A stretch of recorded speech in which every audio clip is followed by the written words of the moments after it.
2, 1. We are live in the present tense with Sam Stewart, 91.7 FM, WNJR Washington, on the line at WNJR.org. Hope everyone is doing well on this Tuesday night. We are here for our final episode of the show before spring break, and I am very excited to have one last show, the first half of Season 8. So we're going to wrap it up in style tonight with a great guest here on the show. My guest on the show tonight is a student assistant coach from Pittsburgh, PA. Everyone welcome on the show tonight, Brian Vogel. Brian, how you doing tonight? I'm great. How are you, Stu? I'm doing awesome. Excited we've finally got to make this happen. I know you've been asking for a long time. We're able to make it work right before Presidents have a big slate coming up this week. Point Park, Muskegum, and then down to Florida. So how would you assess how the season's gone so far, Brian? I know we were just talking about it for the show. It's kind of a mixed bag. We've had some close losses, some close wins. A lot of good teams played. Obviously, some weird stuff with the rain, spacing things out. But over the next week, what are your thoughts on what needs to happen for the Presidents? What are the goals coming up here? And what's your assessment of the season overall so far? I think it's a big thing to realize that, records don't really define teams this early in the year. You see someone like Marietta, they started the year, getting only one win in their first 5 games. So obviously, you can't really define, your team this early based off your record. I think we're working out some kinks in our lineup and, with the pitching rotation. And like Coach said today, this next week is really big for us. This could really get the ball rolling in the right direction. Point Park's a really good team. One of the best in the NAIA division. Yeah, they're a top 20 team every single year for NAIA. And Muskegum's another team that's, they're up to par with any team that we've played so far.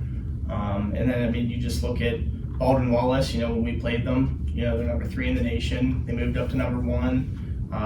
They've fallen back down to, I believe, 3 again. But, when you play good competition, you're going to find yourself in holes sometimes, just trying to figure stuff out early. But I think this next week, I think if we play very hard and, try and pull out some wins against some really good teams, I think, it could get the ball rolling into pack play.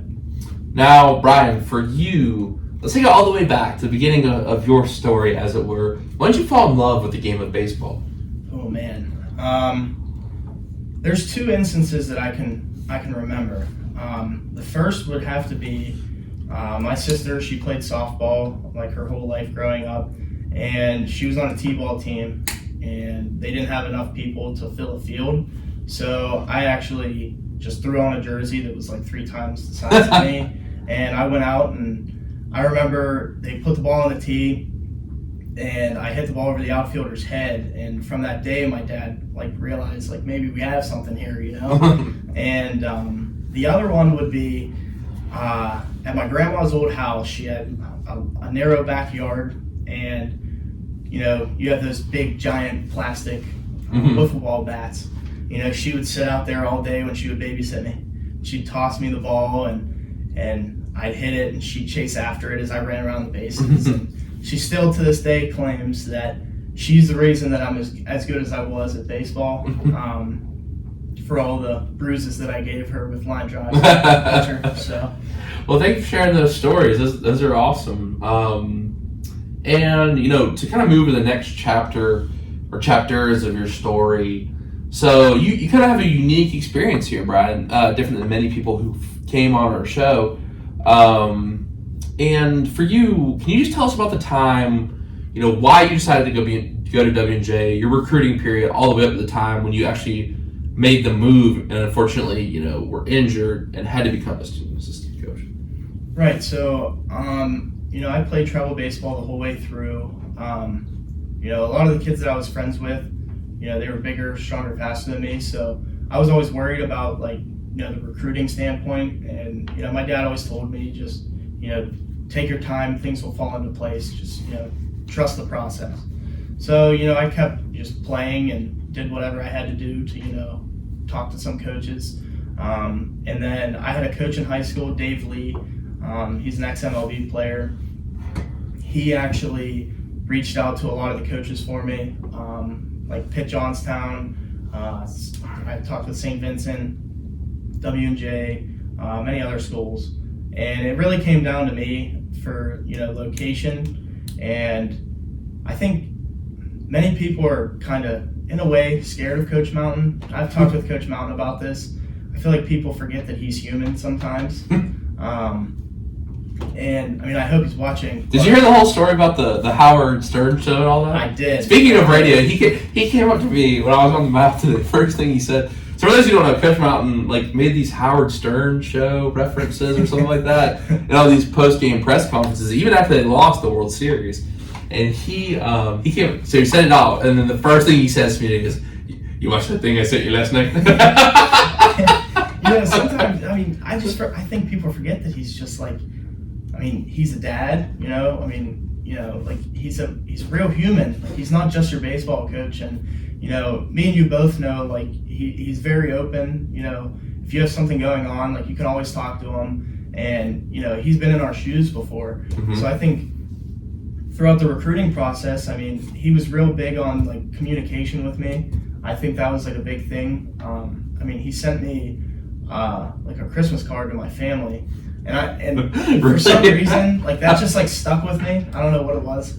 I kind of just sat it on my desk, left it there for a while, and then just randomly whenever I was on vacation, there were people asking me where are you going to be going to college? And I just didn't know, and that moment clicked whenever I had opened up the mail from W&J Athletics. I was that's where I should go. And I always would question, do I want to go somewhere where it has the nicest campus? Do I want to go somewhere with the best baseball team? Do I want to go somewhere far or close? And, my dad just kept telling me, just trust your gut. Whatever you feel, trust your gut. And so that's what I did. And the next day I texted Coach Mountain and I said, hey, this is kind of random, but I'm going to choose to come to W&J. So. Wow, no, that's awesome. And I know, the next part of your story we've talked about, quite a bit, and it's just happened quite recently. So tell us about kind of the injuries and the experience that you had there, and then your transition, unfortunately because of those injuries, to the assistant coach role, student coach. Right. So, my senior year of high school, I was hurt the whole year. It's kind of unfortunate. I worked hard with my trainers at school just to keep me in the loop of being able to still play. My coaches were aware that if I needed to sit down, I needed to sit down. It was pretty bad at this point. So I played the whole year out. I did what I could. I'm big on when I start something, I'm going to finish it. So for me, it was more than just my back and my future. I wanted to make memories with the team that I had, and to just show them that I care, and instill in them that once us seniors were gone, they had to be that guy that steps up. And so I came all through summer. I did physical therapy. It didn't really work. So then I came in my fall, and my high school coach actually called Coach Mountain to ask about how my back was. And Coach Mountain had no clue. So he called me into his office and was just hey, how's your back? And I had no clue what to say. So, and this is another instance where it showed me the type of person Coach Mountain actually is. Because for me, I was just going to keep playing through it, because I knew baseball was something that I used as my escape. So he told me to go to the doctors, get it checked out. He didn't want me playing until I got it checked out. So I went to the doctors, figured out that I had a herniated disc, pinched sciatic nerve, all that. I tried a injection to see if that would just reduce the inflammation, let my body heal naturally. That didn't help either. So the only other step would be take the chance of playing college baseball again by getting surgery and recovering, or let it heal on its own. But at that point, it would take longer than I had at the time. So I had surgery in April, physical therapy all summer, started swinging again, was kind of taking things slowly.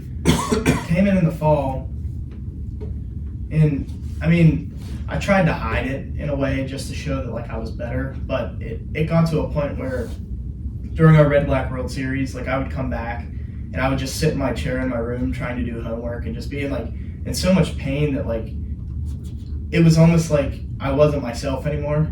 And it just, I stopped hanging out with everybody. I stopped doing the things that I normally do.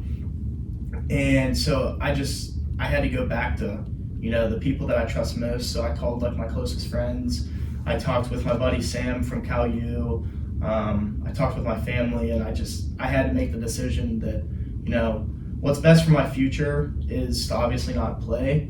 But obviously what's best for me at this time is obviously to stay connected with baseball and keep myself active in the game. So Coach Mountain obviously was willing to invite me to stay along as a student assistant coach and help out where possible. And so, yeah. So, a lot of people have had career-ending injuries. A lot of people have been unable to continue their sport because of injuries in college. But what made you, when that offer came from Coach Mountain, you want to go to practice every day? Do you want to do the stats? Do you want to set up the synergy? Do you want to do all this stuff? Camera work, radar gun, all this kind of stuff.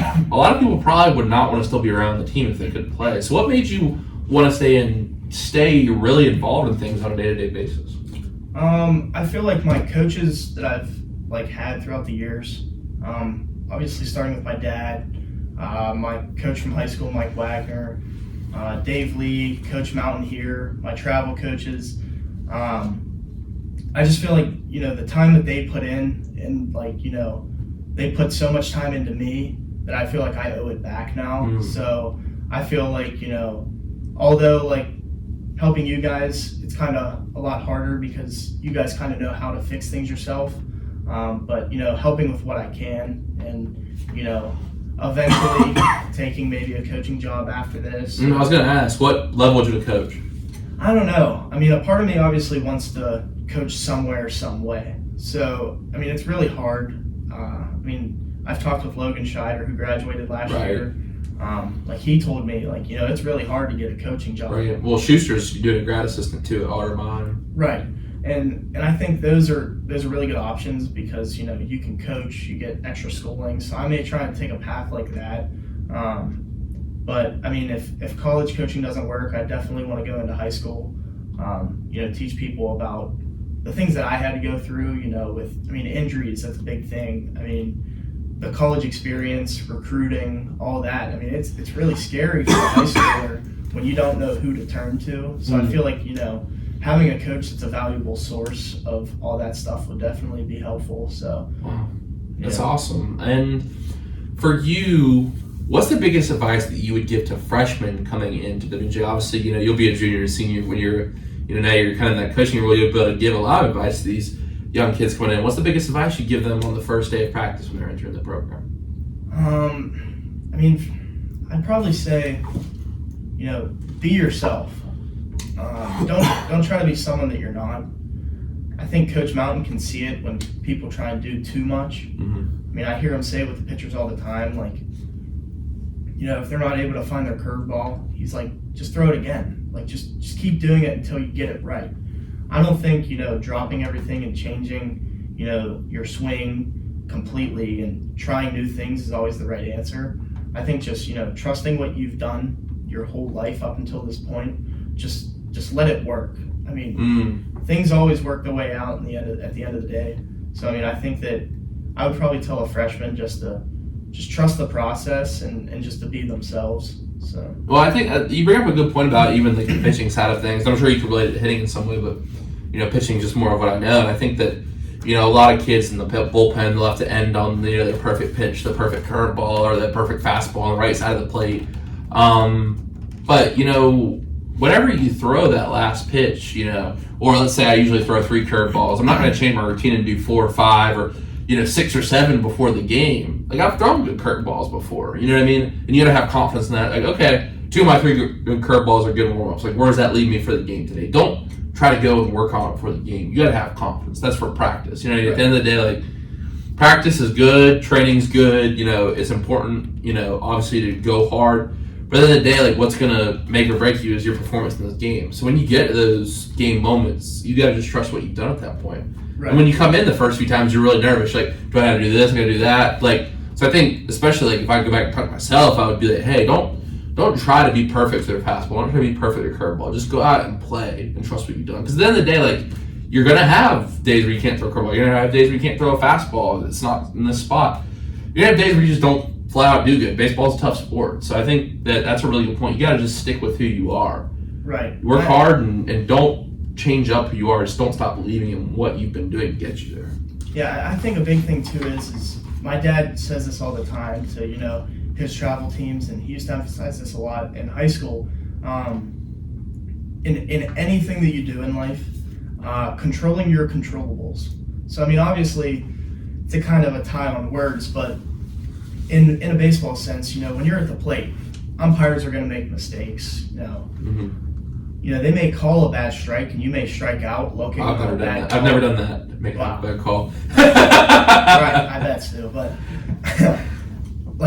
if you get rung up on a really bad pitch, there were 2 strikes before that you could have hit. So people are quick to blame the umpire, and they're quick to blame a coach, and they're quick to. But there's always something that leads up to that last pitch. So even in just life as a whole, there's only some things that you can control yourself. So if you make sure that you do the things that you need to do and you still fail, at least you gave what you could do. In baseball, you fail 70% of the time. So if you can control that 30% of the time, you're going to be all right. I just think that controlling your controllables, I feel like that's just been it just repeats in my head all the time. Yeah. Well, I think Drew Garth let me a book. I don't know if you heard a guy named Jocko Willink. No. He's a Navy SEAL, and he writes a book called Extreme Ownership, and it's about the concept you just said, and he uses these extreme examples. They were in Ramadi in Iraq, and it's he was this Navy SEAL commander, and it's when you actually read about it, military, not in the movies, there's so many people in the same area. There's friendly fire, there's snipers who have to locate the enemy, not shoot their own guy. And it's all this planning, coordinating. It's if he would have said, okay, well, that was one of my subordinates' fault, that was people dead. That was people out of the mission area. That was people captured. And his point was, if my team doesn't perform well, that's on me. And it's the idea of taking ownership for everything you do. It's very tough, right? I'd have to, definitely recommend that book to you, because it's definitely that same kind of idea. But the same definitely applies to a less extreme example of sports. And it's if you keep blaming where you're going to be very dissatisfied. It's I didn't have a good day. Here's what I can do better. You take the power back. You know what I mean? Right. Because the thing about uncontrollables is they're just that, uncontrollable. There's no use stressing about that because you can't change them. 100%. So you should take faith and kind of solace in the idea that I can change this. Right. And that's should give you something to look forward to. Right. You know what I mean? Because if you're I hope the umpire isn't bad today. Well, it might be. It could be bad every time you play. But can I get full effort today? Can I have a good attitude? That's all you can really control. Right. Yeah. You can't train that stuff. That's just it's something you either have or you don't. I feel like a good attitude on a baseball field, it goes a long way. I know on teams that I had growing up, in my little league, I may have been the biggest kid at the time, and I hit the home runs all the time, and I did all that stuff. But if I struck out my first at bat, my dad just says to me all the time, if I strike out my first at bat, we're not going to win the game, because I'd come in, throw my helmet, and then that would carry over into the field. I'd make an error, and then the next at bat I come up and I'm pressing, and I'm too worried about I can't do that again. I can't strike out again. This is all on me. But if I were to just be positive and influence my teammates, I feel like that's part of being a leader. When you're a leader, you can't show your negative emotion, because there's a lot of people that are counting on you and they look up to you. So for example, someone like Nolan Lutz, I look up to him. It sounds crazy to say, and it's not something people you don't want to openly say, I look up to you. But when he does a great job, our whole team does a great job. So I've talked to him before, taking that leadership, I think it would be huge for our team. He's a role model that a lot of people look up to, and I think that yeah. Wow. No, great. Wow, great answer. There's a lot to take in there. I really appreciate that answer. And the next one I'll ask you, and I've been talking to seniors and some staff members recently kind of about this, but the idea of, your identity no longer being an athlete. It's going to be, for guys like Lutz, for me next year, we won't be, student athletes. We won't be athletes anymore. Maybe play at a rec league or whatever, but we won't be athletes anymore. So for you, how have you made that transition? How have you kept your mental health up? How have you like occupied yourself? And that kind of identity, that part of you is something different now. Right. During summer, I worked with my buddy Sam, who's a pitcher at Cal U. So we would always go to the field. He needed someone to throw with, so I would go to the field and throw with him, and that was during my recovery. So I started it as kind of like a joke. I had this Instagram where it was called Vogel's Back Voyage. Yeah, I saw that. Yeah, so I had that where I was posting updates on my swing and getting back to the old me. So what I realized is it's not really my back voyage. It's more of just the voyage in general. Mm. I feel like you can't live and die with sports in life. There's so much more to it. Sports, they're life lessons at the end of the day. So a lot of the things that I've learned from sports are going to take me farther in life than somebody who may not have experienced things that way. I just feel although I'm not an athlete anymore, in my mind I'm an athlete. Because the way I take on a challenge is the same way I would take on an at bat, or I would take on, an appearance on the mound. You're gonna fail sometimes, but if you don't give your all, you're failing yourself at the end of the day. So if I don't study my hardest for a test, I'm just failing myself. So I feel although I'm not an athlete, I've used, I've started looking at just positivity as a whole. So on that account, I do post randomly, I'll just post a Bible quote, and then just a couple things that I wish I would hear someone say to me, and hopefully it helps somebody else. So I've taken that idea of failure and kind of turned it into more of a positive. Going from an athlete to a non-athlete is definitely devastating. You feel like you have that missing puzzle piece. So I kind of took that and I filled it with more of just self-affirmation, let myself know it's not the end of the world. I have a bigger goal in life. It's not just to be a starter on the baseball field. Wow, that's awesome. I think you said a lot of great stuff there. And one thing I want to bring up, DeMario, on what he said on the show was really great. I said, you have to use sports, not let sports use you.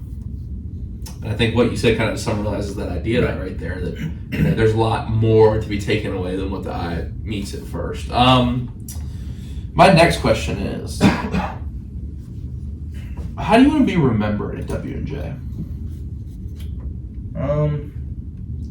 We're getting the deep stuff now. We said we're going to get deep. I feel like this could, obviously go one of two ways.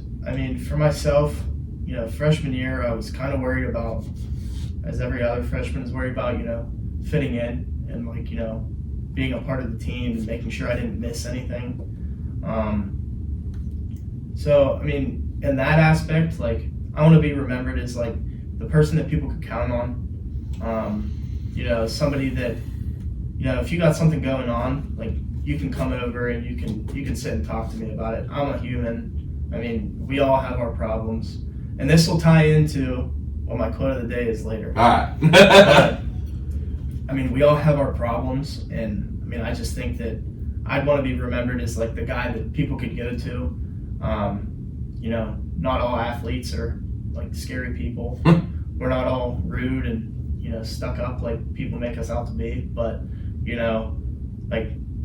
I'm a pretty caring person for people that care for me. So I feel like when someone shows that towards me, I show it back, plenty. So now, what is something in your life that you are proud of? Something that I'm proud of would probably be,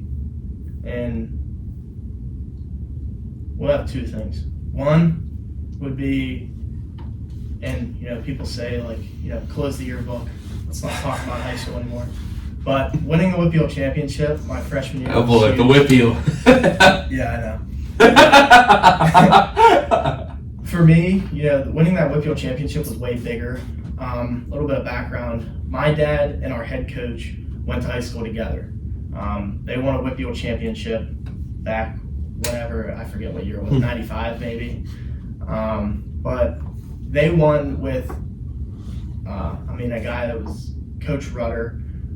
He was the coach for them. So when our head coach, Mike Wagner, took over the job, he hired my dad as an assistant, and Coach Rutter had actually been still teaching at the school, but no longer coaching baseball. So it was a goal for my dad and Coach Mike to win a WPIAL championship with him, but as coaches, not players. So for us to be able to do that, I know, the feeling of hugging my dad after we won, that's something that I'm proud of, because he was able to watch. He experienced it, and then he was able to watch me experience it. Mm-hmm. And I think that's always something that you want to see. You want your kid to do things that you did and you weren't able to do. So I think that's definitely big. And then, I would honestly just say, being able to make the college, decision, on my own in a way. I feel like I'm really proud of that. A lot of the stuff, it's a very stressful time. And my dad and my mom both said, they don't want me to, they don't want to sway my decision. So I think, making that big step, it's a big step in life. So taking that step, and I think maturing, I feel like I'm very proud of how I've matured over the years. What is your favorite memory at W&J so far? My favorite memory at W&J would probably be in Florida last year. I knew it was going to be something Florida. I thought everyone puts that in Florida. We're so ready to get out of here, out of the cold, right? In Florida last year, I was in Horvat's house, and every night we watched a movie. And I think it was just so funny because, all of us guys just all sitting, sharing the couch, and it's late at night, and, we watched all three of the Hangover movies, and there was another movie we watched, but I'd say that that's probably the best memory I've had so far. Was just experiencing that with the team. And I've been thinking about it. I had a feeling you might say Florida. Obviously got Florida coming up. We're talking about the shopping list. So people are hating on my idea for lots of Uncrustables, but that's a good snack.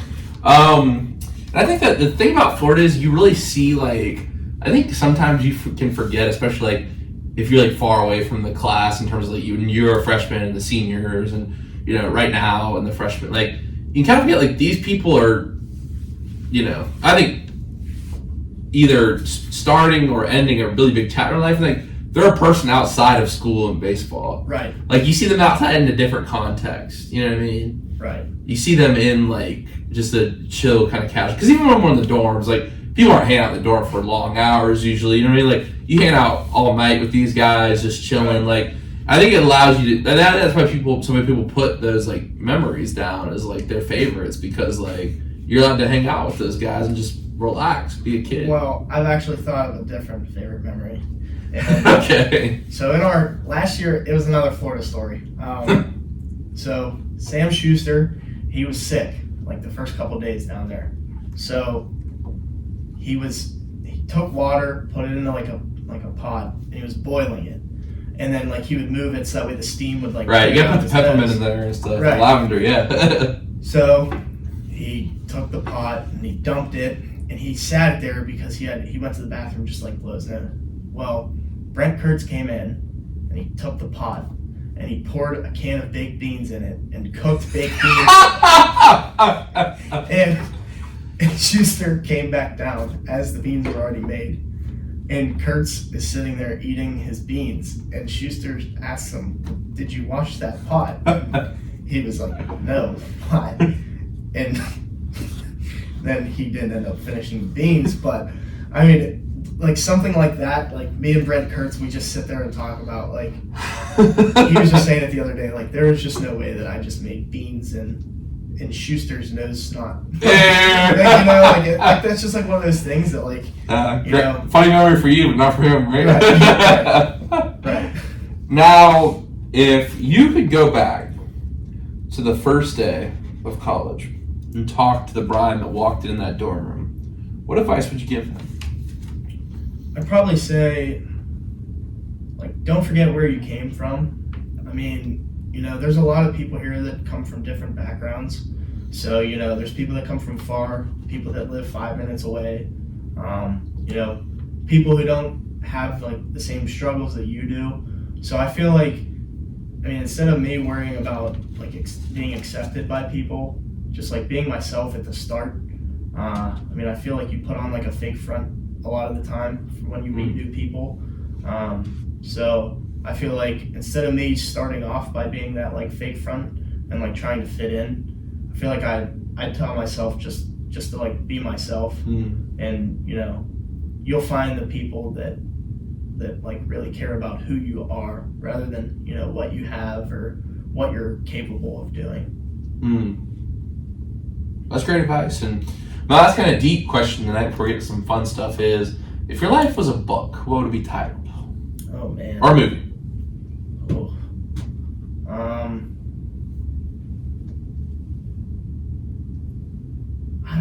That's a hard one. I thought, what'd you say before about the voyage or something like that? The voyage back? I can't remember. It was Vogel's back voyage. I'd probably name it Vogel's Voyage. I feel like that's just, you can take that many ways. Obviously, like, sounds like a seafood restaurant. Could be. That's what I'll end up doing in the future. Hey, you say it'd be creative, be an entrepreneur, right? If that does happen, I'll definitely have to let you know later. Pittsburgh seafood restaurant. There's not really many. Understandably, right? I can't think of one. So. No, that's awesome, and let's get into some fun stuff now. I gotta get to know you. Not just the deep stuff. We gotta get into some fun stuff as well. Who's your favorite musical artist of all time, and why? Oh man. So it's gonna be a hot take, but growing up, I loved Bon Jovi. I don't know what it was. My mom liked them, and I kind of fell in love with them. I feel like that's not like the craziest take ever. A lot of people like him. A lot of people do like him, but people wouldn't expect that out of me. I feel like I have a wide variety of music. If I had shuffle on my playlist, you'll go from anything of, Pearl Jam, because, my dad listened to that and tortured me on long car drives listening to that.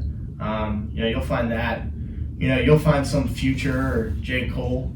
Well, thank you for not when I asked the question. Some people are like, well, let me pull up my playlist. I got more than that. Just answer the question. No. Yeah. You might find, I definitely know, because I was just playing music before I came over here. I hit shuffle and, like One Direction will come on and I'm like, hold on a second. Why do I know this song? But, I definitely think, growing up it was Bon Jovi, but if I had to pick one now, it would probably be Luke Combs. Yeah, that's a very solid answer. I like it's that. A basic answer, but no, I don't think so. I feel like the basic answer right now is like everyone says Morgan Wallen or Zach Bryan. You know what I mean? Like, I don't mind them, but I think I like Luke Combs. Yeah, I like Luke Combs. There's something really genuine about it. Not that there's not. Well, I think with Morgan Wallen, it's like kind of getting away from like.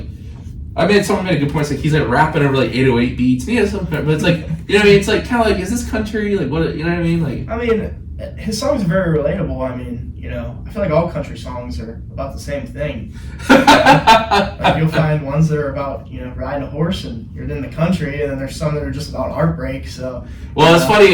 Dr. Meredith, he got all these different kind of country songs in here, but they're all old. Right. And they all have to do with heartbreak. So we got a variety of artists, but man, they're all about heartbreak. But it was interesting. We learned about the country music at first. It was considered like kind of like jazz was considered at first, so like rock and roll. Like people didn't like it. Right. There's actually this guy.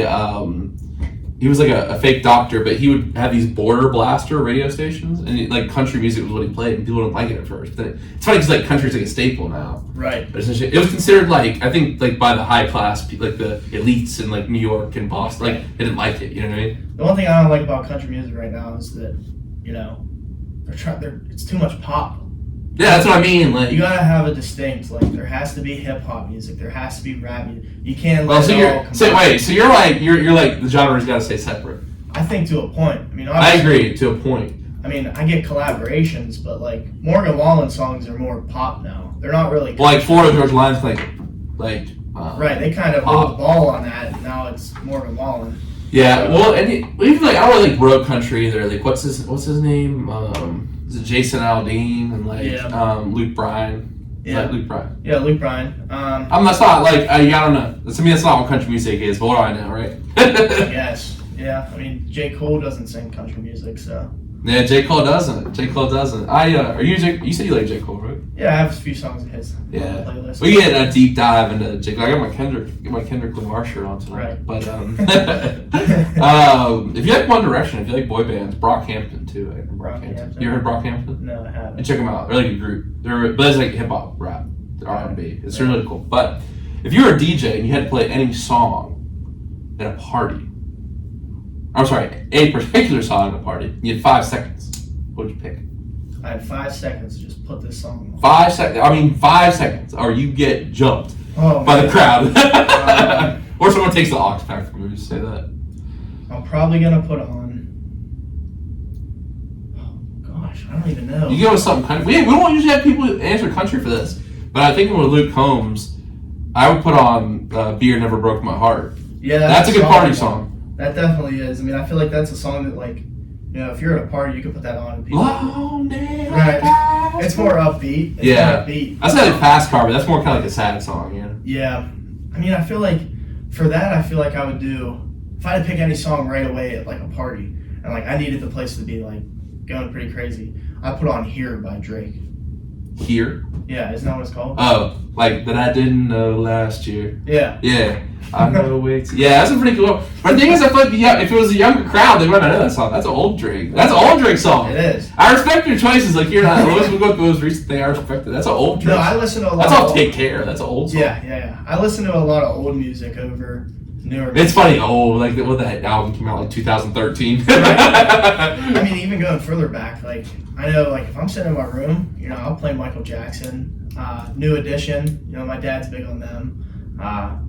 My dad, he's known as this, like, he has this real big beard, and oh, really? like all the little kids are always like kind of scared of him, like he's kind of like a Santa Claus in a way, But like it's just funny because he'll put on New Edition, and they have like more of like that higher tone voice. It's not like a deep guy voice. Yeah. It's like he'll be in the car singing like he's in New Edition, and growing up, like my mom, my dad, and my sister. Like my sister's been in like she's in plays and she's into like the musicals and that sort of stuff. I've always kind of shied away from it, but we're actually a pretty musically talented family. Are you saying you give us a performance on here today? No, not tonight. But maybe karaoke night. I'll give a performance. All right, maybe cool. I'll give a performance. I'm pretty scared of crowds, Hey, no crowd. It's just me, right? That's the cool part about radio. I don't know, man. That's not for me. Now, speaking of Santa Claus, do you see that? This is just something random I saw on X before we started today. There's a movie featuring Arnold about where he's Santa Claus and his bag gets stolen and he gets hunted down from the bad guys. I have not seen that. I mean, they're running out of ideas in Hollywood. Maybe it'll be good. I don't know. But what's your favorite movie of all time and why?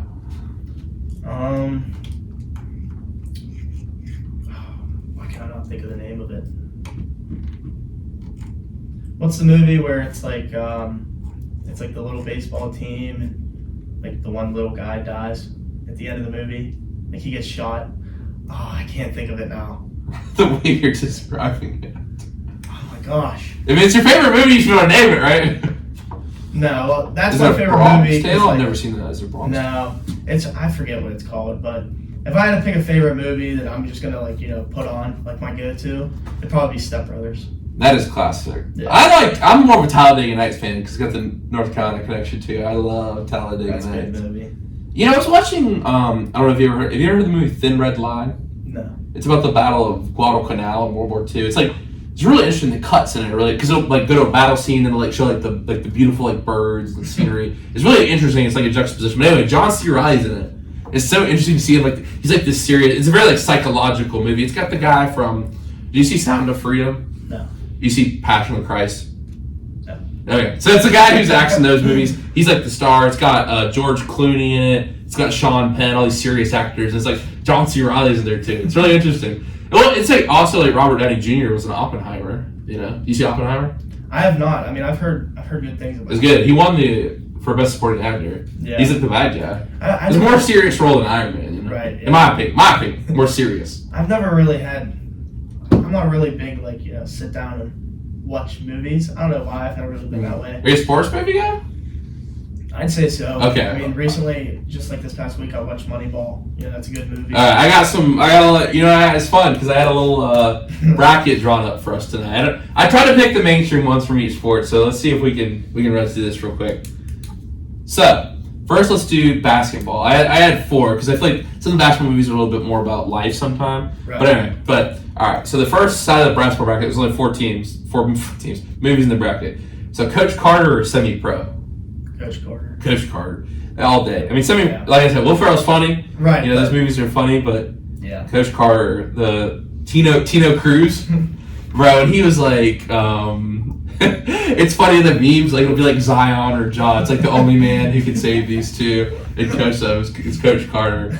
But the speech about like the greatest fear is not that we're inadequate power. I mean, that's good. Right. Samuel Jackson, he's a man. Yeah. I really like that sports movies, people don't really find the hidden messages until you watch them like the second or third time. I mean, there's a lot of hidden messages in those type of I gotta watch that again. Yeah, I'm definitely gonna have to. That is like, well, it's funny the kind of like style, like there's a show One Tree Hill, I've never really watched it, but it's like it was like directed by the same guy. It's like it's very interesting about like the high school, but it's interesting, like the high schoolers in that movie do not look like they're in high school. Yeah, it's always like grown men. Yeah, like facial hair. It's like come on. Tino Cruz. All right. Or like a Space Jam or Hoosiers? It's tough. That's really tough. Are we talking about the new Space Jam or the original? Hell no! We're not talking about a new Space Jam. All right, LeBron? We'll go with the original Space Jam. Oh, over Hoosiers. That's tough. I put 2 on the side of the bracket. I just feel like Space Jam is just like a classic. It is a classic. But I guess Hoosiers saying. I don't know. I feel like I have to go with Hoosiers. I don't know. I feel like I have to go with Hoosiers. So, for you, between Space Jam and Coach Carter, what's the winner? Coach Carter. And see, I'm going with Coach Carter too, or Hoosiers. I know it's an unpopular take. But I feel like they're both good messages, but Coach Carter, I feel like Samuel Jackson's performance. Gene Hackman was very good in Hoosiers, don't get me wrong, but like I feel like the story is like, I don't know. It's just better in Coach Carter. You know what I mean? I also like the cinematography. I feel like they show the action in the game a lot better. Yeah. Maybe it's also because it's like more modern. Like Hoosiers is an old story. I think it was like in the 50s they were playing, or the 60s maybe. I'm gonna say, when did Hoosiers take place? I don't want to get that wrong. Probably before they had a 3-point line. Yeah. Yeah, exactly. Well, you can tell in 1951. You can tell in like Coach Carter, all like in the baggy shorts, like the early 2000s. Well, what's that new? There's like a newer movie. I always forget the names. New, which one? New what kind of movie? It's a newer movie about basketball. Adam Sandler's like the coach. Oh, I didn't put that in the bracket. That's definitely. I like that movie. It was good. I didn't make my like top ever. No, but, definitely not top ever. But that's definitely a newer one. Well, because I didn't put documentaries like the Dream Team documentary, Last Dance, right. Magic vs. Bird. What is that movie with Adam? It's good. It's got Willie Hernan Gomez. He plays the guy. Yeah. He was good in Uncut Gems too. And it's just funny because you have like the NBA players that are just casually. Anthony Edwards was so good in that movie. And I think Boban. Hustle. It's called Hustle. Yeah, Boban. Boban's so funny. Yeah, Anthony Edwards. He like, for those of you he crosses up the main character and he's like, his daughter's there. He's like, she calls me dad now or something like that. I was like, he was good. Anthony Edwards, he's funny. He's really funny too. He's been balling out too. He had that game winning block the other night. You see that? Yeah, that's pretty impressive. Yeah, he's crazy. He's a good player. All right, so let's do football next. All right, so this is also very tough. All right, so we got We Are Marshall or When the Game Stands Tall. Have you seen When the Game Stands Tall? I have not, but... It's about the team that won 51 in a row. I mean, I go We Are Marshall here. Yeah, I'm going to go with We Are Marshall. All right. Remember the Titans or Invincible? Remember the Titans. Invincible's really good, too. I don't want to shame it, but Remember the Titans is so good. I like Remember the Titans. Have you seen Invincible? With I believe I have. I mean, that's not... I mean, obviously, I've watched Remember the Titans a few times. Yeah, that's good. All right. Blindside or Rudy?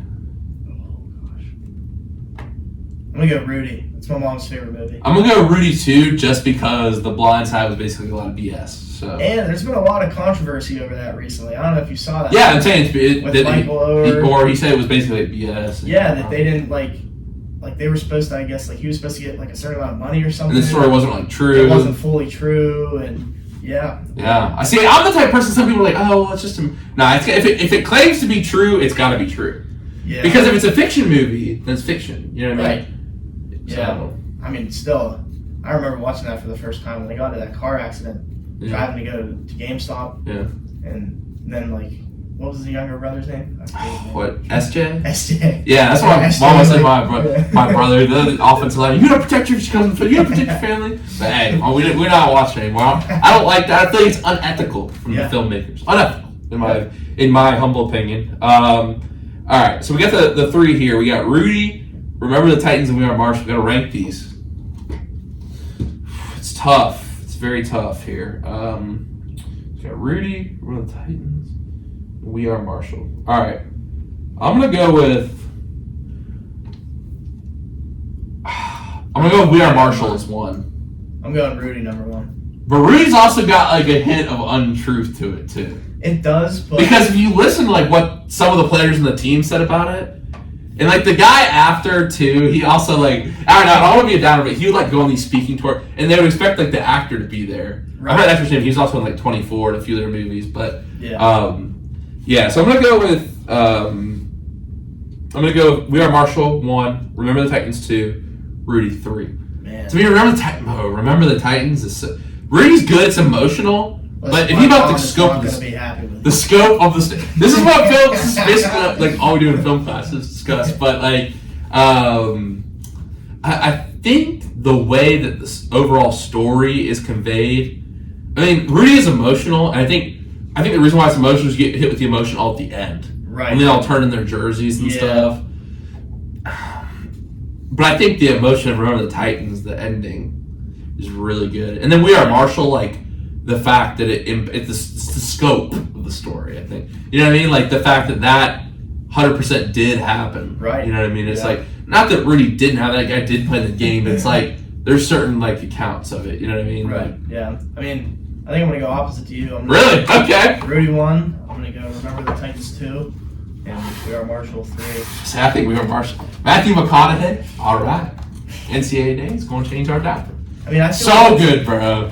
It definitely is a really good movie, especially because it's very true. I mean, and Marshall's local to here; it's not too far. Right. Being in West Virginia, and they were playing at ECU. Yeah. Yeah, and they flew back. Right. Yeah, it's pretty cool. Because I remember when I'd go to the games and watch like ECU used to play Marshall a lot, and they'd always like talk about that and stuff. Right, like have like a tribute. Yeah, it's pretty crazy. But I think I'm a big Matthew McConaughey guy. I think Rudy's still in the top 3, but maybe people aren't gonna like. But Remember the Titans, left side, strong side. I mean, I love when they're doing their dance before the games, like their stretching lines. It reminds me of us, like you don't really participate in them because I think y'all are weird. You're a pitcher, but we have our fun before games, and it kind of reminds me of that. I've got thoughts on y'all's routine, but now. Let's go what everyone's been waiting for, baseball. And there's a lot of baseball movies, so I narrowed down to some of the bigger ones. And if I miss anything, I'm sorry. All right, so first round, let's go Moneyball, Major League. I'm going Moneyball. I'm going Moneyball too. I feel like it's more of like a real life thing. Like Major League's kind of like reminds you of like one of those like kind of like joke movies, like a funny movie. Yeah, it's a comedy. Yeah, I feel like Moneyball. I mean, it probably takes a toll from people that don't like baseball. Stuff. But it's interesting about a big movement in the major leagues. Right. I mean, I feel like in baseball in general, honestly. People focus on that batting average, but they changed the game whenever they took players that they questioned. Why would you even pick him up? Yeah. But I mean, Jonah Hill's good as a main actor, but there's something about him in the supporting role. I don't know if you've seen like War Dogs. Have you seen War Dogs? I think I have. Yeah, with Miles Teller. Like, it's basically these guys like fill like basically in the Iraq War, like anyone could fill a contract. So they're driving these like pistols across like in this like truck, this pickup truck, crazy. But he's also really good in Wolf of Wall Street too. Yeah, he does play good. Yeah, he was really good. Yeah, and Brad Pitt. I got Moneyball. All right, Sandlot, A League of Their Own. Man, I'm going A League of Their Own. Tom Hanks. Just funny, entertaining. Yeah, but like it's the Sandlot. See, I never got that. I mean, I get it, but like, for me, I can just vividly remember, like for like the Sandlot, obviously, like growing up, like my little league, like we would all go out and just play around in the field, and then like 4th of July weekend, there was one time where there were fireworks, like, and it was illegal. People weren't allowed to be set off, but like I do remember that, and it kind of just like I don't know, kind of. That's a cool memory. I think I'm more into like the historical side of things. I think it's like a very little known story. Right. But it's interesting, like these women's games like selling out parks. Yeah. It's pretty cool, and Tom Hanks is also really good in that movie. All right, so for you put Sandlot. Okay. All right. 42 or The Rookie? That's a tough one. Rookie's really I gotta go 42. I do too. I mean, Chadwick Boseman in that movie, the way he mimicked his swing, and Tom Hanks is great. I just think that's also another one of those movies that it's tricky. It's a very emotional movie. I mean, when he goes to the end. Yeah, I mean, just like the whole idea of just changing the game, like the whole idea of it. I mean, changing sports as a whole in a way. I mean, before that, like there were 2 separate leagues, and then as you move forward past that, I mean, he endured, what I think is one of the toughest things an athlete has ever endured. Right. Having to deal with, having people throw a baseball 95 miles an hour at your head with no helmet on purpose, stepping on your fingers when you dive into a bag. Mm-hmm. I mean, even just like the words that people use. Right. I mean, just stuff like that. I mean, that's just an impressive true story. So now we got 2 Kevin Costner movies here. First round. Maybe I shouldn't have done this. Bull Durham or Field of Dreams? See, I think Bull Durham is good, but it's not Field of Dreams. Like, Field of Dreams is one of those movies, and I always said it's my favorite on here, so are you picking Field of Dreams? Yes. So, I'm one of those people, like, the story doesn't have to be complex. Like, Bull Durham is really good, especially me being from the Raleigh-Durham area, I played at the old Bulls Park. Yeah, I played at both of them, actually. You played the new one for a tournament or something? Yeah, so I tried out for a Pittsburgh team, and it was sponsored by like the MLB, like this. It's just called like an RBI baseball. Yeah. So like I made a team Pittsburgh, and we went down there for free and played on both of the fields. So you played the DPAC, the DBAP, and the old one at NC Central. Well, they used to have baseball in the actual anymore, but that old one's pretty nice too. But it's like what a stadium looked like back then. It's just pretty cool, and from the movie, it's cool. Yeah, and then the new one has that big giant bowl in left field. Yeah, eat steak or hit bowl, win steak, eat bread. My dad's friend, he had an office. He had one of those offices. That's really cool. The Blue Monster. I got to go back there one time. We ran across the field when I was young, but yeah, no, it's really cool. It's like the archetype of a minor league stadium too. It's like a lot of stadiums like that, like kind of in the urban center, there's businesses around, restaurants. Right. But yeah, I think both. But the simplicity in the James Earl Jones performance and the speech and Kevin Costner, it's Field of Dreams. I mean, you're going to catch that. It's Field of Dreams. I'm probably telling you, it's probably going to win. Yeah. All right. So for me, I'm actually gonna pick A League of Their Own over Moneyball. I'm gonna go Moneyball. But no, you got Sandlot. Sandlot or Moneyball. Are you still picking Moneyball? So it's Sandlot or Moneyball? Yeah. For the second round? Yeah. I'm gonna go Moneyball. Okay. I'll go A League of Their Own. So your final is Field of Dreams or 42. I'm going Field of Dreams. To me, Field of Dreams is nearly a perfect movie. Yeah. As good as 42 was. As good as 42 was and how accurate it actually is, I think that, Field of Dreams, like... captures the essence of baseball. Everything. Yes, I agree. Because, it starts with, like, just, like, the basics of baseball, and then just randomly these people start showing up. Yeah, and, like, the old baseball. I love the dead ball era. So you get, like, the dead ball era heroes and It's so great. Great cinematography. And that scene at the end was actually a real scene of them, like, they got people to drive up from the movie. There's like a kid born when they were waiting in line. He's like, at the end, there's people driving up. Yeah. It's really cool. But, contributes to that. I think it's about as close to perfect as a movie can come, especially in the sports genre. We're only doing sports tonight, but it's definitely one of the movies I'd throw up there. Okay, so your final is Field of Dreams versus Moneyball. And my final is Field of Dreams versus A League of Their Own. I feel like we both know the answer to this Field of question. Dreams. Yeah. Just can't beat it. It's just Yeah. the cinematography, the simplistic. I keep saying simplistic because like it's really like there's nothing too crazy about it. It's just a beautiful story. Right. It is. Beautiful cinematography, It like connects well. good acting. Yeah, it's Yeah. just I don't know. Field of Dreams. We're not gonna go cross sports, but to me, Field of Dreams is my favorite ever. So That's a good. good call. But the football ones, I don't know. It. To be honest, like. To be honest, we are Marshall's up there too. But to me, Field of Dreams is a sports movie. Yeah. What sport really represents. James Earl Right. Jones summarizes it perfectly, right? Yeah. Well, Brian, let's go ahead and go to break. This is our trivia segment here. So, of course, we'll read the question to you, and then we will go to break here. So, your trivia question for tonight, you'll have the break to think about it.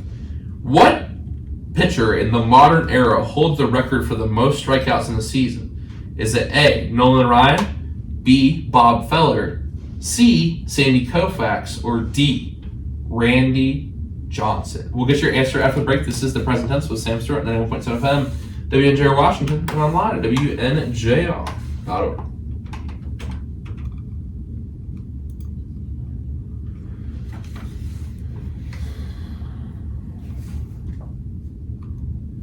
Hey, one second. I just want to make sure the music's right real quick.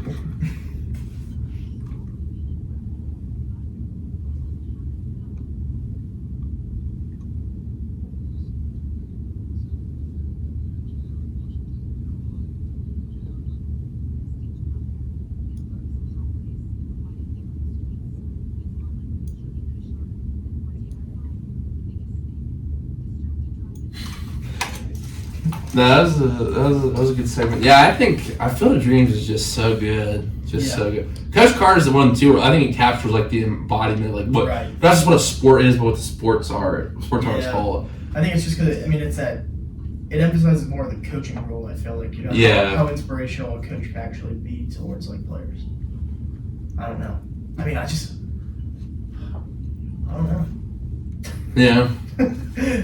Man, this trivia question is gonna stump me too. 'Cause I feel like people think that the obvious answer is Randy Johnson. What are the four options again? Nolan Ryan, Bob Feller, Sandy Koufax, or Randy Johnson. I know my answer now.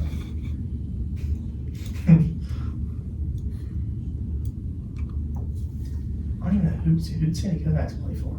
Dodgers. It's not him. I know it's not him. Whose house are you in Florida? I'm in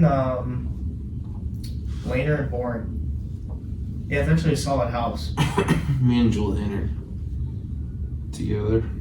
Let's say if you're with Saka or Schuster, they could probably answer this. Like this too, 100%. like sports Same with trivia. Ben Pierce. Like they play that immaculate grid stuff. Yeah, I play it too. I'm not as good as them in baseball. I'm the Oh, best okay. at men's basketball because basketball is stars. Like you know when they get traded. You know what I mean? Yeah. Like I don't know. football is really hard on immaculate grid. I never really like focused on like stats and stuff. Like I just like feel like I just never. Yeah, they're big numbers guys. Schuster, that's what's going to make him a good coach. But yeah, I do play immaculate grid in class sometimes.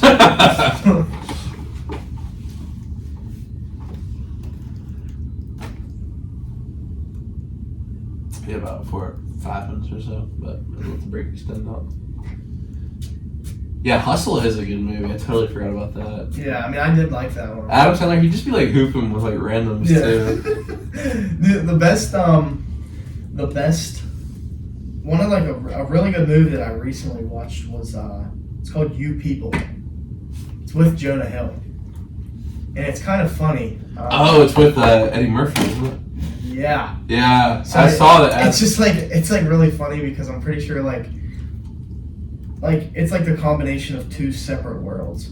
Yeah, it's like commentary on race and stuff. Yeah, it is because I don't know.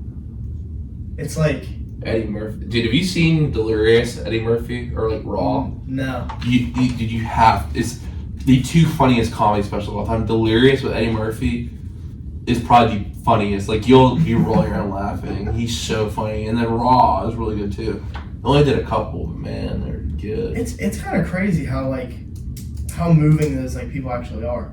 Like like some people are just funny. Yeah. Like they don't have to try. Like someone like Kevin Hart, he doesn't have to try to be funny. It's just like he's just funny. I think it's because like he's real short And like he acts like he's like 7 foot tall. Yeah, he's funny. Have you ever seen Get Hard with Will Ferrell? Oh my gosh, it's like Will Ferrell's one of those people. Like, he could do anything. Like, he's hilarious. Yeah, same with like the movie Ride Along.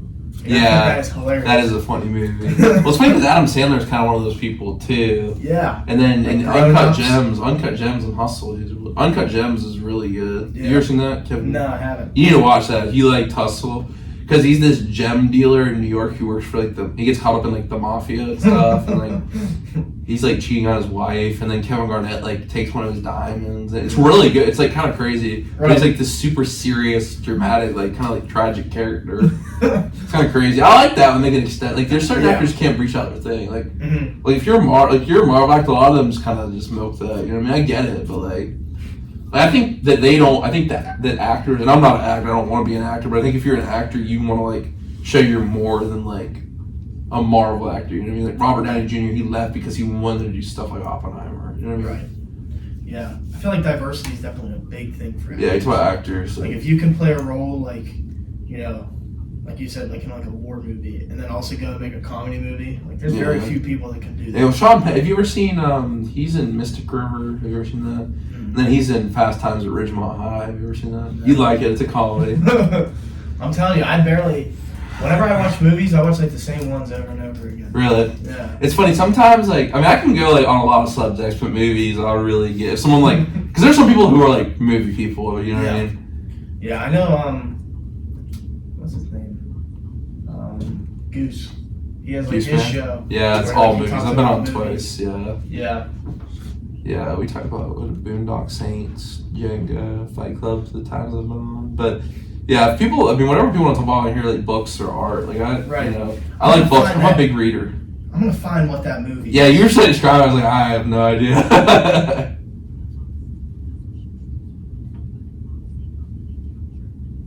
Hardball. Hardball. I don't know if I've ever heard that before. G baby. He gets shot by a stray bullet. He dies. It's like from 2001. Keanu Reeves is a ticket scalper. You've definitely seen it. It's like I've never seen it, bro. Like the chubby kids on the mound, and they're like, "I love it when you call me Big Papa," and they're all dancing in the field. Nice. Oh my! I'm gonna have to send you a clip of that. It's actually hilarious. Like he's on the mound, like dancing. They're singing. It's Keanu Reeves, though. I'm sure my dad has seen it. Keanu Reeves. He definitely has. Yeah, he loves Keanu Reeves. You know, he's like a bassist in a band. He's like very talented musically. I think he came to Pittsburgh or something, but interesting. Yeah, he's like a pretty low. He seems like it's just a chill dude. I love Point Break. You ever seen Point Break? No. It's so good. But Patrick Swayze is an FBI agent, and he's trying to. I'm sorry, Keanu Reeves is an FBI agent. No, Patrick Swayze runs this gang of surfers that rob banks. So Keanu Reeves has to learn to surf. Right. It's really good. What do you think of Outer Banks? What do you think of that? I never show? saw it. You've never watched it? Never saw it. My friend was in it. Scotty. He was in it. He was really? an extra. Oh yeah, you said that. He was a background kid. Yeah, he was like a soldier. Yeah, but because like I'm not really into like teen dramas that much, and also like it's not really about surfing though. I thought it was about surfing. Not really. It would make you think so. There's like a scene or two. All right, ready? Yep.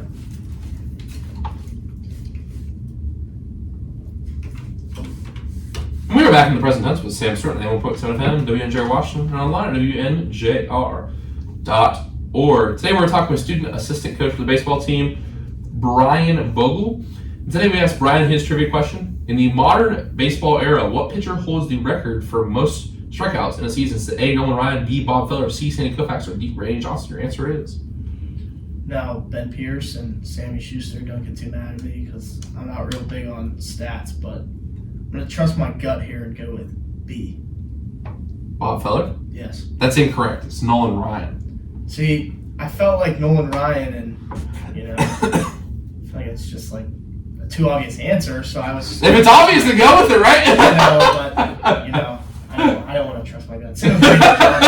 You just said trust your gut. That was your advice to yourself. I know. I wanted to trust my gut. I didn't want to just go by, like, you know, the greatest pitcher of all time. Like, you know what I mean? I figured you'd try and trick me with that. So I'm not that really tricky with the questions. 1973, 383 strikeouts. It's funny. I read in the article I read about this. Sandy Koufax said like most of the batters were scared because He had I think 80 more free bases in that season than Koufax did in his highest season of striking out. So he said batters were afraid of him. Honestly, if you see him pitch, I'd be afraid of him. He buzzed guys inside. Yeah, 100 miles an hour. I mean, I read a story about how he got line dragged in the face. I'm pretty sure he got hit in the face, and then he just continued to. I first thought that he was bleeding. Yeah. You don't get many people like that nowadays. Well, he was 65 or 70. He threw an 82 mile an hour. Right. I mean, he was throwing over 100 pitches every single game too. And then they just roll him back out there 3 days later. Crazy. Well, I read this really good book called Tales from the Dead Ball Era one time. It's the teams used to have 2 pitchers. Right. You have 2 pitchers, and they would just have a career span of 2 to 4 years. Yeah. You know what I mean? It's kind of crazy the amount of innings guys Lefty Grove, Walter Johnson pitched. It's pretty crazy in a short span of time. But right. Listen, we got some NFL free agency today. So, the big news, I'm sure everyone has heard, Russell Wilson is going to the Steelers. He's only getting paid the veteran minimum. The Broncos are picking up the contract, so it's pretty low risk financially for the Steelers. Over the past 2 years, the Steelers have ranked last in passing TDs with 25, passing yards per game, 27th, total QBR of 49.3, 20th. Kenny Pickett specifically last year, he had the 4th worst QBR in the league. Russell Wilson last year had 26 touchdowns, 8 INTs. Good stat line. I don't think it was necessarily his fault how bad the Broncos were. But what's your thoughts on this move, Brian? I personally think it's a great move. To be able to pick him up at league minimum, I think that's huge, especially for, the cap space is obviously always an issue. Right. I also just saw they just signed Patrick Queen. His contract's pretty big.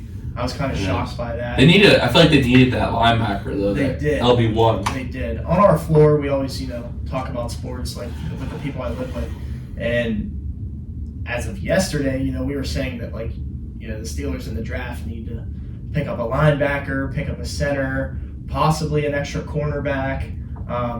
But then, in the last 24 hours, they've answered 2 of those. They picked up a linebacker, and then they just traded Deontay Johnson for a cornerback. Right. So hopefully that fills. I think all that's important on the defense and stuff, but really the defense wasn't the problem last year. No. They need to shore up their offense, and obviously Deontay Johnson. There's definitely some rifts there in the locker room. Will he do well? Well, first of all, he's getting sent to Carolina, that's just a total dumpster fire right now. Probably on the same level that the Broncos are going to be with all that dead cap space. Giants having dead cap space with Daniel Jones. It's you know what I mean. It's very tough to operate in the NFL, a capped league, when you have that cap space taken by players not doing well or a player you're not playing anymore. So I think the Russell Wilson move is going to be good. I don't think to be great. Because I don't think they have what it takes to go. The Steelers fans have big expectations. And it's funny because you look at the quarterbacks who, you almost have to have that generational quarterbacks. I think a good example right now is, Baker Mayfield with the Bucs. I heard a debate on the Dominic Foxworth show that they were talking about Baker. And the guy who's debating was saying that they should have gone. So basically what they did last year is waited. They're we're going to go Kyle Trask. 2 weeks left for free agency. That's how he was left. All right, let's let Baker compete. He was saying they should just let Baker go after this 1 year, do the same thing again. But it's the idea that you're going to pick up someone better, and this is what gets people about the draft. Is you're oh, draft picks, it's so cool that we get it doesn't necessarily mean you're going to draft someone better. That's common sense, but it's just because you get this, there's a lot of quarterbacks who don't pan out. Look at Brock Purdy's draft; he's the last quarterback. I think he might have a career as a backup, but yeah, he's not going to be the quarterback they thought he was going to be. No. So maybe your Russell can mentor him. I don't think Kenny Pickett's going to be that guy though, but. You look at a guy like Kirk Cousins, people are that's not great for the Falcons. That's an average to above average. If a lot of teams have an average quarterback, they'd be a lot better. I think Brock Purdy's above average, but he's a very solid, good quarterback in the NFL. Right. He's not great, not elite. What? System quarterback. Yeah, he is, but at the same time, you have to have someone who can play the system. Yeah, that's true. I think a lot of the times, last year, people would say, Brock Purdy's only good because of the people he's surrounded with. I think you see that a lot of times, but it also depends on your situation. Right, he has a good coach. He has a good coach. They have a good game plan. And like we said earlier, you may have all the talent in the world. We were talking about this before we started. You look at the Brooklyn Nets. They had James Harden, Kyrie Irving, and Kevin Durant all at one time. three of what could have been at that time, three of the top 15 players in the NBA. Right. Top 10, probably. Top 10, yeah. And did they win the championship that year? No. No, they didn't. And I don't even think they came close. Well, they were in the Eastern Conference Finals. It was the Bucks one. Remember, KD's big foot was on the line. Yeah. So, but at the end of the day, they never made finals. So you're right. In a way, they did not come close. So, I mean, I think, you have these super teams, and they sometimes don't pan out. There's a lot more that comes with it. I mean, you could have all the greatest players in the world.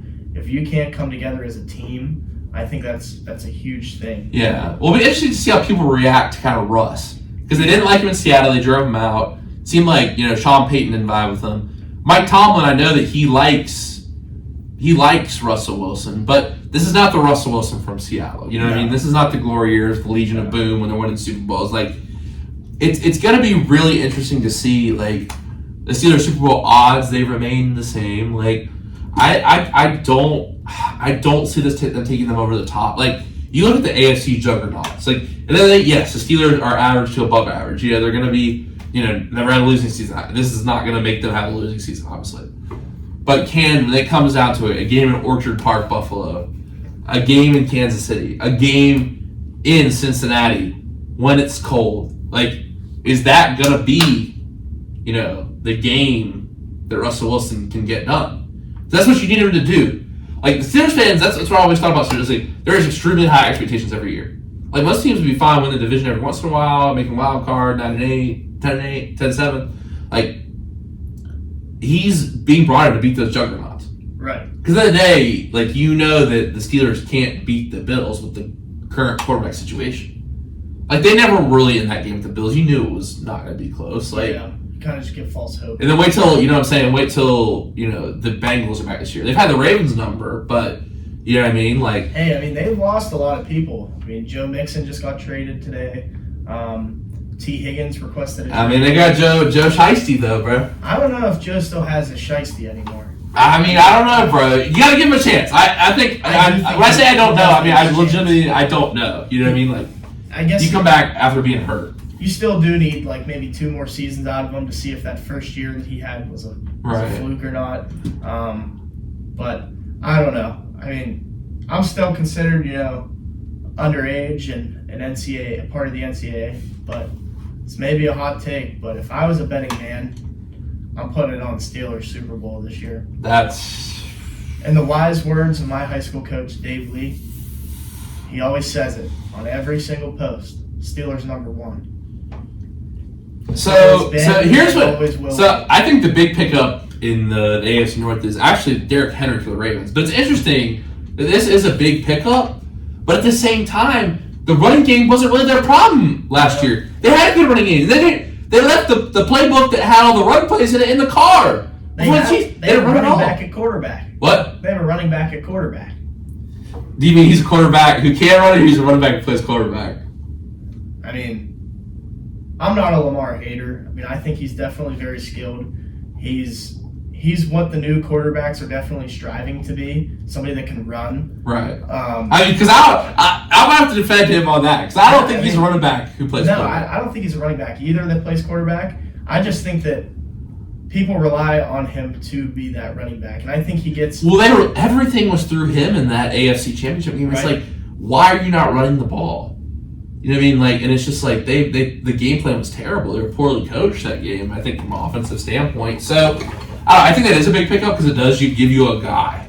You know what I mean? A guy in the running game you have to respect at any given point. The Steelers have that good front, but still, that's a guy, any line's got to respect. The Steelers have one of the best in the league, but it's a guy you're going to have to respect even more. I think that's big. It opens things up for Lamar. Not that they had a bad running game last year, but he's just a threat on the short yard situations. Right. I think the big pickup that's kind of interesting is Saquon to the Eagles. Yeah, that's a big one. And I saw there was a lot of stuff between Saquon and Tiki Barber. He's like, you're dead to us. Yeah, and I saw that Saquon actually responded, which usually is kind of interesting. I find that most athletes try to passively address situations like this, but he just added Tiki Barber on Twitter and basically said, he brought forth that, Tiki Barber retired early to show that the Giants needed him. Mm-hmm. Well, the next year they won the Super Bowl. Right. So when he retired early from his contract to kind of just like, you know, show that he was the person that was winning games, they went and won a championship. I think it's the same thing with, like, you look at the Nationals when they won the World Series. You know, you get rid of someone like Bryce Harper in your locker room, who at the time I think he was a cancer in the locker room at Washington. You get rid of someone like that, it brings morale around, like, you know, your clubhouse, and you can win a championship. Yeah, but that's the Giants this year might be rough, but I think it does maybe, you know, I think there was, especially the way they paid Daniel Jones, $80 million. Like, you know what I mean? That's a lot of money that wasn't going to Saquon. And other guys on the team were upset about that. It's bad management. I agree. Yeah, the Giants are going to be rough this year. But yes, the Eagles, it's kind of the same thing. It's like you're adding possibly another inflammatory personality to a team that's already, you know, I mean, the Bucs handled them in that game. You know what I mean? Like, so we'll see what happens. And, you know, just to bring it back to the Baker thing, I think it could be interesting because it's like, you know, you talk about the AFC North. When he was in Cleveland, it's like, you know, once he started out good, but then, like, I heard someone say today he does better when he has something to prove. But to me, like, it's not the same situation because, like, he still has something to prove. This isn't a big contract for him, 3 years, $60 million, like, for being a former number one pick. You know what I mean? So, like, we'll see about that. But I think it's when it comes down to, like, situation, like we're talking about with the Giants and the Eagles, like, I think Baker, like, the situation was so bad in Cleveland. Yeah. You know what I mean? It's like you got a winning culture down in Tampa with a lot of guys who have won a Super Bowl. They just re-signed Levante David, re-signed Mike Evans, Winfield. You know what I mean? It's like you have guys that have a core there, and it's like I feel like the Steelers do have a winning culture in the sense that, you know, maybe they have won the past whatever since their 2009 last Super Bowl, like, but they don't make kind of moves that could, you know, look at the Browns, that Deshaun Watson move. I think that's going to bomb in everyone's faces. They got saved by Joe Flacco. Right. Did they put off the couch? Yeah. So if you think about it, like, this is the perfect move to circle back to the start of our conversation, like, for the Steelers, because it's really, the Steelers don't make big moves. They don't make big moves. This really isn't a big move, think about it. They're picking up guys from the veteran minimum. That's always like a Pittsburgh thing is... They don't change, like, the fact they fired Matt Canada in season was, like, super rare. It was the first time He's ever. terrible, though, but... Yeah, I mean, I don't even know what to say about that. I mean, some of the stuff, like, you know, people would post on Twitter, like, the play that they would run was, like, a high school play. Madden, right? If you could run the that bubble Madden, screen and the...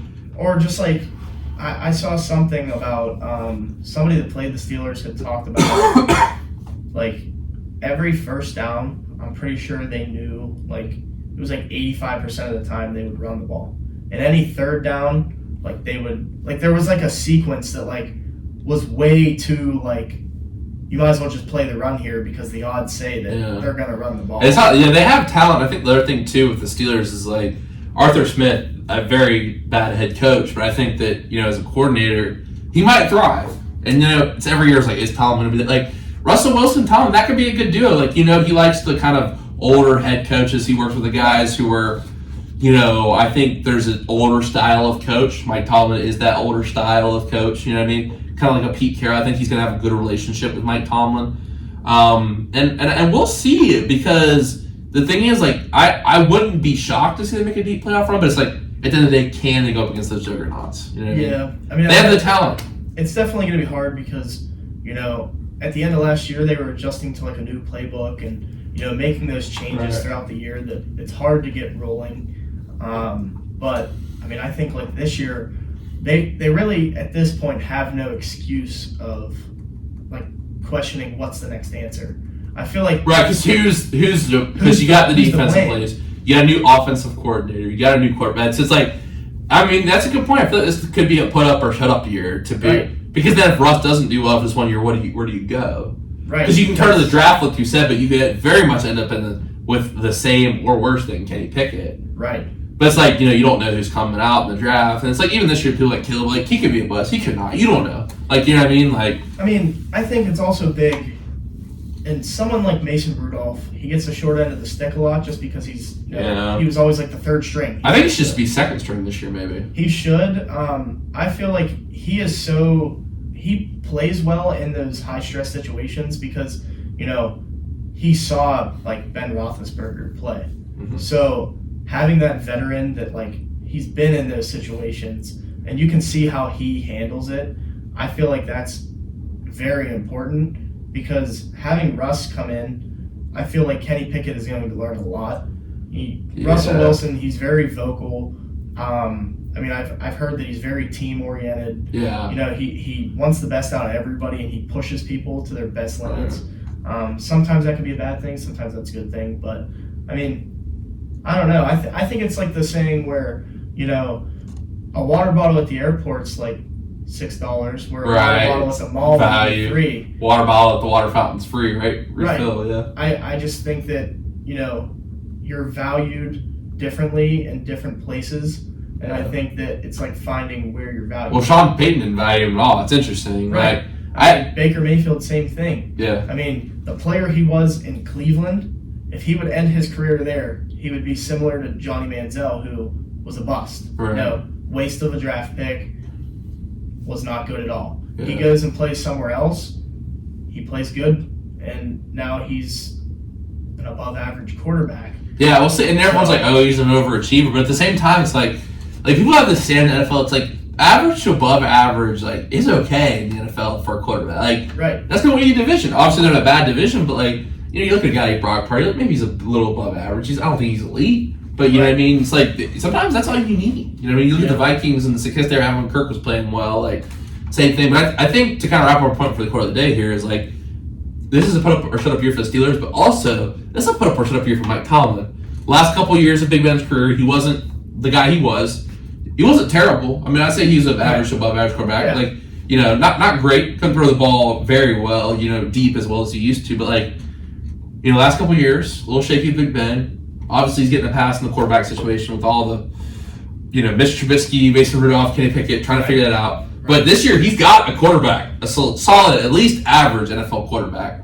People are like, oh, he's trash or whatever. Like, you know, maybe he's not the guy who wants to win. I believe he's still like a, you know, middle of the pack NFL quarterback. Right. If he don't get it done this year, those chants for his job title might get louder. So. Yeah, I mean, I saw something on TikTok actually. It was somebody who they played for a division rival in one of the sports against Pittsburgh, and they said that, you know, through the 2010s, like early 2010s era, Pittsburgh was the one city that you did not want to go to play. Like football. I mean, you look at the football from the 90s and up to like 2010. You look at their team, like it's like smash mouth football. Like they're up in your face. Yeah. You know, you're gonna have to beat them by like outplaying them. Like, that team, that identity's changed a lot, and people can argue that it hasn't. But like, and I get that. I'm fully like George Pickens. You don't get your knee rolled up on. Like, I understand it. Like, I understand you're getting paid millions of dollars. You don't want to. You have your contract. You know, year coming up maybe soon. Like, you know, you don't get hurt. I get it. But like Hines Ward wasn't even thinking about that. Like Hines Ward, they changed the blocking rule because this dude Hines Ward was blindsiding dudes in the next week. Yeah, I mean, and you look at Juju Smith-Schuster, like he's dancing. Like it's just not the Steelers of old that the older folks want, right? And even if you transfer over into like the Pittsburgh Pirates, I mean, there was those few years where, you know, they made the wild card and they were in the playoffs every single year, and like, you know, stadiums were sold out. Like it was big, and then they've also slumped off. You look at the Penguins. Yeah. I mean, the Well, Penguins. they traded down to Carolina, Jake Gunsel. Yeah, I mean, I think that's also a smart move just because of contract reasoning. Yeah, it's a good move for Carolina too. It is, especially because they're going to make a run here. But I just feel like Pittsburgh as a whole with sports recently, they're not what they used to be, and I feel like people do reminisce on the past a lot. I mean, it's always, you know, 6 rings. Right, yeah. But when's the last time, I mean, Pittsburgh has won other than hockey? They won back-to-back years, but like, I mean, you look at things like that and it's, you know, the past is the past. You either got to carry the culture or you got to change something. So. Great point. Brian, this has been a great discussion tonight, and I'm excited for your quote of the day tonight, so why don't you go ahead and take us home for the final show before spring break, my friend. All right, so my quote of the day, for the last year I've been asking to be on the show. So, you know, every time I found something, I obviously would write it down. But I actually found this one within the last week. You know, there were UFC fights on, so I was watching that, you know, Sean O'Malley win and all that. And so now my TikTok feed's filled with UFC stuff. So Kamaru Usman, he was in like a podcast, and he read a quote that was from Regina Brett, who I didn't know who she was at the start, but so the quote is, "If we all put our problems in a pile, you would take yours and you would run." And I think that's huge because, I feel like we're always so quick to think that we're worse off than other people, and people play the woe is me, and like people are quick to say like, I want to be like him. Things are going so well for him, but at the end of the day, behind closed doors, you really don't know what people are going through, and some people hide their problems a lot better than others. Me myself, like people don't really tell when I have something going on. I've definitely had my fair share of struggle, mentally, physically, everything in that sort of aspect. But like, I think, as a world, when you compare yourself to others, there's always going to be somebody that is worse off in your own opinion. So I feel like, if we would all come together and put our problems in a pile, you'd realize that you actually don't have it that bad. Wow, that's a great, powerful quote, my friend.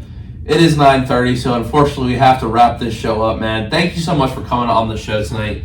This was a great show, really fun. I hope everyone at home learned a lot. I certainly did. And Brian, once again, thank you so much for coming on the show. Thank you for having me, Stu. All right, everyone, we are out for spring break. No episode Thursday. We'll be back the week after spring. It's been a really fun first half of this final season of Present Tense. I know we've got plenty more memories to make. It's going to be a lot of fun down the final stretch here. A couple announcements.